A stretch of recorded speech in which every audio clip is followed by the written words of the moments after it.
Hello and welcome to There's No Business Like, a podcast where friends and industry colleagues explore topics and interview leaders in our industry of professional theatrical touring. Hi, everyone, and welcome back to There's No Business Like and another installment of our Ideas from Max series. I'm in the studio today with Josh. Yo, it's Josh Benson, rocking it from Marion, Illinois at the Marion Cultural and Civic Center. And Kevin. Kevin Maynard coming at you from Tallahassee with opening nights at Florida State University. Kevin, I do have to tell you that over the holidays, we went and saw this really cool light show, Christmas light show in a park. And there was the minion, Kevin, standing up in lights that would sing along with the songs.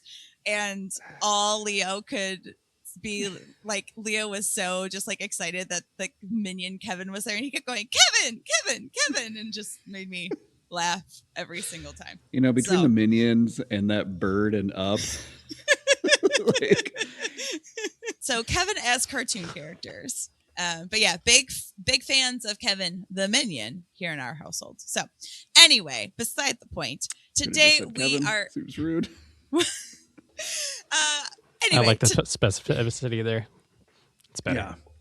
Today, we're going to hear my conversation from our booth at Max with our new friend of the pod, Socks Whitmore of the Creative and Independent Producer Alliance. Let's take a listen to the clip, and then we'll discuss.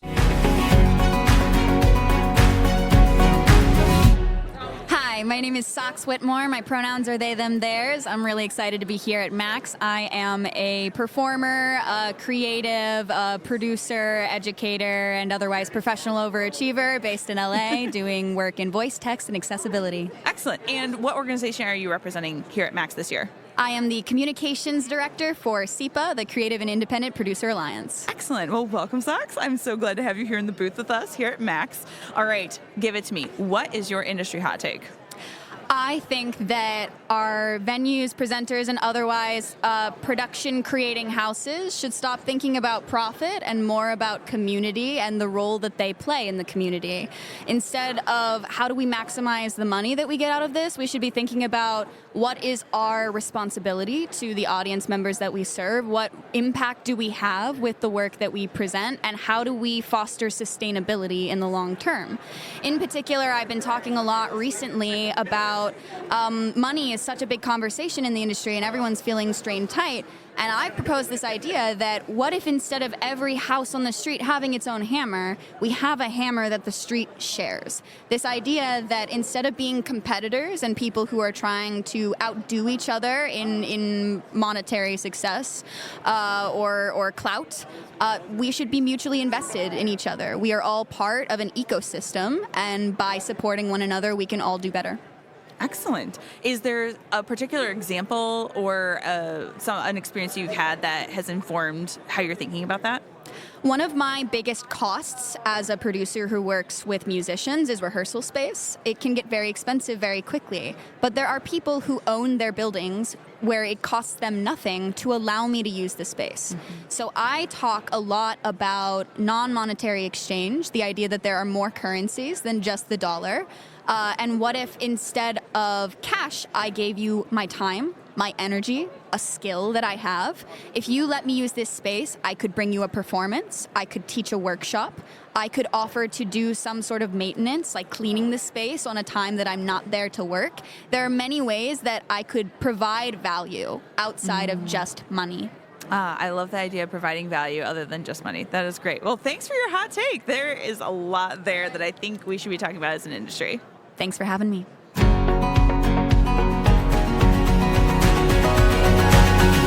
Thanks again to Socks Whitmore for stopping by our booth at Max and sharing their thoughts. Josh and Kevin, let's get into it. Katie, I'm not going to lie. I know our audience has just listened to it one time. I would encourage them to go back and listen to it 7 times, because on my first pass, my knee-jerk reaction was to just say, nope, no, this does not work. Well, that's because you're a money-hungry capitalist, Kevin. Well, when you're right, Benson. But I think I think it's just I've spent so much time in a career combating this idea that nonprofits don't have to make money. And so when you start saying like you don't need to make a profit or like stop focusing on profits, it concerns me, and it makes me concerned that like what people are going to hear is like you don't need to make money, instead of, you know, some of the other things that Socks was pointing out, and that, you know, focusing on the responsibility and like fostering sustainability and like focusing on your community. The reality is like if that's your mission, and that's what people are supporting, like the financials will typically follow in that sense if like you are being true to the mission that you've created. I actually really, aside from that first red flag of don't worry about money, but I love the sentiment of focus on community. That's the part of it that I really like locked into. And as a theater that, I mean, we're primarily a touring facility, but we also facilitate local production. And we have special rates for local production that we're literally losing money on them being in the building. And it is our mission that we have our commercial and touring programming there for the most part to balance our budget. I mean, bar sales are a big part of all of that, but the big part for us is that our goal is to create that community. And so even with the touring projects that we bring in, I have 2 to 3 a year that are scheduled to lose money. Like there is no way that we're going to make anything on it. At best outcome, we might break even, but with some of those, I'm scheduled to lose anywhere from $10,000 to $15,000 to $20,000 because we're focusing on getting that into our community as an opportunity. Past that, in talking about the overall community, we work hand in hand with many theaters in our area. We are a resource-rich venue with lots of lights and sound equipment and everything else. The amount of the calendar year that equipment is out of our building and in another theater for them to use to make their productions work is our entire calendar. We are a cooperative, and this isn't just to production theaters. This is also to other touring theaters. The guy who is the head of sound for the Carson Center in Paducah called me a month and a half ago, and he said, "Do you guys have a scrim of this size that we could bring in? This touring productions, all of their cases are held up in customs, and a scrim is the major function of how these scenes happen in their show. That's what we need." And I said, "Just tell me when you need to pick it up, tonight or tomorrow morning, or whenever, how you need that to happen." And they ended up finding another one from another theater in Paducah, but nonetheless, we got the call right away because they know that we have a ton of resources, and that we're also happy to help because we are all here for the same reason. Yeah, it's that idea of mutual investment that Socks mentioned. And I Josh, that feels incredibly true to me in all of my experiences and conversations with other presenters or venues in the field in particular, like the willingness to help out, to lend equipment, costumes, like all of those things. That feels very true. Maybe the LA scene that Socks is a part of is different in that way and does feel more competitive. But I would say that, you know, in any small to mid-sized community at minimum, right, that is very much the ethos. So I do feel like we are mutually invested in each other's success. And I don't know that a lot of venues see each other, again, maybe on the commercial side of things is a little bit different, but in the spaces we're in the pack side of things, like we don't really see each other as competitors in like a visceral way or like a really antagonistic way. And we all understand we're trying to make ends meet. We're trying to hit the bottom line, but that doesn't mean that we're going to try and undercut each other or steal each other's talent or whatever else, right? Or not lend the equipment when they're really in need. So I do think that that is an ethos that actually does permeate the industry. And to their point, building on that is something we could probably do better at. Yeah, well, I mean, it's not to say that we're not still competing. Like us in the Carson Center, we're both just putting in offers for Trisha Yearwood. And they got it, and we didn't. And that's perfectly fine. Did I really want it? Yes. Was I frustrated whenever I saw them announce it? Yes. Yeah, did he go and key someone's car over it? Yes. But Yeah. other than that, we're gonna have to cut that for legal reasons. But no, like that's one of those things. Like they had the date that she needed in her tour, and I didn't, and so they got it. They landed it. Yeah. It wasn't a money issue. It was simply that specific date, and so they landed it. And I'm very happy for them because she's going to be playing the area now, which was the goal in the first place. And once I reminded myself that the goal in the first place is to get that artist to the overall area, then I can calm down and shut up. Yeah, I do think that this is definitely also a regional thing as well. Like I think that yes, on the PAC side of the industry, it tends to be more collaborative. But in certain areas, I mean, Brian's mentioned it on the podcast before. I mean, I'm seeing it in certain locations where people don't want to talk about their season because, you know, acts are going to get stolen, and then simultaneously at different parts in you know, it's like, well, we're bringing in this show and then we're bringing in that same show, and it goes like, oh hey, do you want to like partner on these supplies or these set pieces that we're going to need here, so it can just travel with the show instead of each of us building our own, or you know, we can split those costs. So I think like these things are happening, and it's figuring out how can we spread that ethos a bit more. I mean, we talk about it, and Socks mentions it, like it's an ecosystem. Like we need each other to survive. I mean, the reality is, like using Florida as an example, like it takes a lot to get all the way to the south of Florida. So like you have to have venues that go along the way. And when those venues disappear, like those tours can't make it that south. So without, you know, venues like mine in North Florida, like it hurts South Florida. You know, and that happens all across the state and all across the United States. And so, you know, we do need each other. And I mean, a perfect example of that specifically is we did Strange Undoing and Pretencia Heart, and we built the tables and the bar that were used both here and at U of I and at Purdue. And so we just coordinated, you know, who was driving the box truck when and where to pick up and drop off between our venues. But all of that was built and sourced from our team here and then sent out to U of I and Purdue. Okay, so we've talked about this a little bit on the venue side of it. What about on the artist side?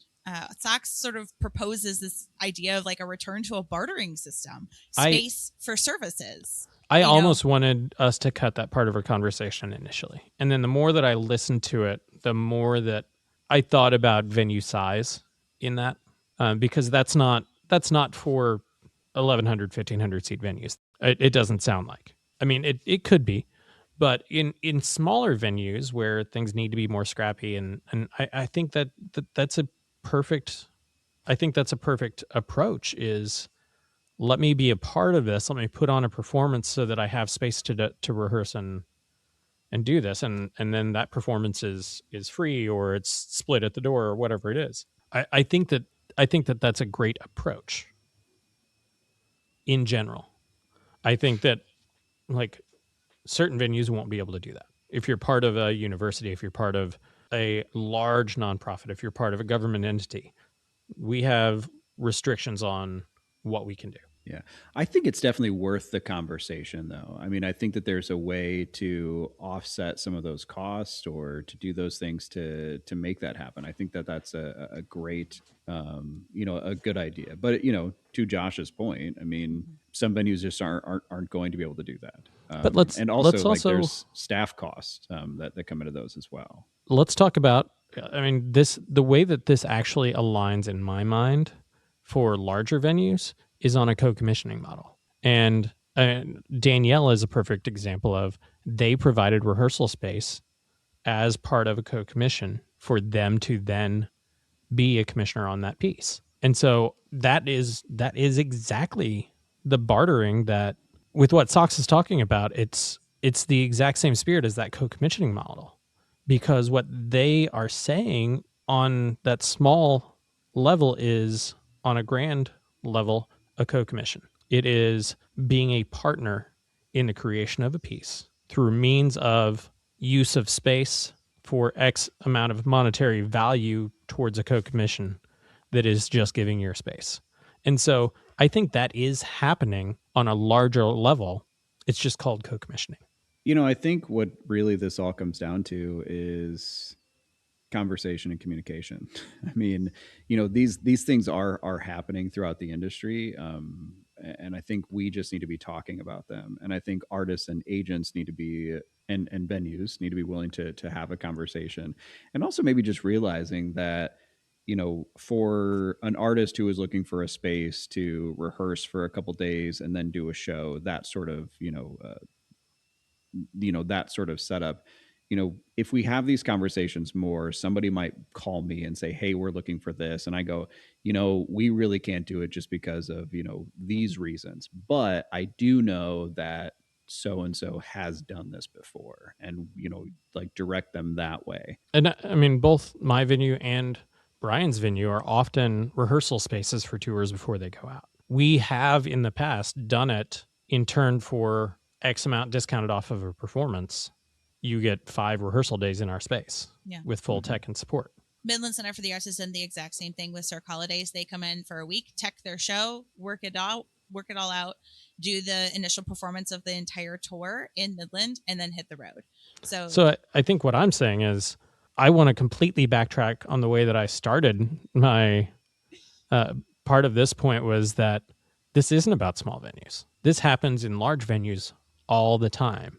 It doesn't happen as just a one-on-one discussion. It happens under contract, under negotiation, and is a major non-financial value exchange between a tour and a venue. I think it's just not, I think it's in the way that's framed, Josh. That's not being framed. That's being framed as part of the transaction, right? It's not being framed in sort of the idealistic way that we tend to think about like artist venue relationships or like the value of our art and things like that, right? That's just part of the transaction. I think what Socks is leaning more into the idea of like, how do we ethically support artists? How do we ethically come up with these arrangements? There's a little bit of like idealism in there, which we have as an industry, right? I think the last few years has sort of like drained it out of us a little bit, and we've been leaning more towards the practical side of things. So how do those two things meet? Being able to cover overhead costs, being able to pay our people, right? How do artists get paid at a fair and living wage, but also keep that idealism around the art that we're creating and like the community aspect, the art for all, the like, what does our art say? I think at the core is sort of like a meeting of those two ideals is what Socks is bringing to the table. And so I think it's like it's a nice reminder that there's a lot of different facets to what we're doing, and people are coming at it from different perspectives. And that you can come at it from both those perspectives and still arrive at the same answer. The thought that came to my mind was I really like this idea, particularly I do think for small venues, to Josh's point, like the trade of like space for like helping with social media marketing for or helping with volunteer recruitment or whatever that could look like for an artist. That's really great. But I also want to make sure that Socks or any other artist that's offering that sort of deal is making sure their time and energy is being valued equally to what the space and time and energy of the venue is being equal to. So I don't want an artist to be taken advantage of necessarily in that barter economy sort of model. So that would be my only caution, is like make sure that there's equal value being put on the table on both sides of the equation. All right, friends, I think that's all we have time for today. Thank you again to Socks for stopping by the booth at Max. Thank you, Kevin and Josh, for joining me today. And we'll see you next time on There's No Business Like. All right, everyone. Thanks for listening to There's No Business Like. Our producers and hosts are Brian Zelmer, Josh Benson, Kevin Maynard, Katie Miller, and me, Danielle Van Hook. Views expressed in this podcast are ours alone and are not reflective of the organizations we are a part of. Keep up with us at nobusinesslike.com. There you'll find links to all of our episodes and socials. If you like this podcast, give us a like, a follow, a review, or our favorite, a 5-star rating. Oh wait, what was that site? I got it, don't worry. It is nobusinesslike.com. Do I sound out bus-I-ness every time I type it? Yep, sure do. Stay in touch, my friends. Yeah, but you actually resemble the bird in Up. The girl part or the wings? The awkwardness mainly. Oh yeah. No, I got that yeah, for sure. Yeah. So yeah, And if you look big- at just half of your mustache, it's kind of the shape of the beak and the head of the bird. Hmm. Huh. Mm-hmm.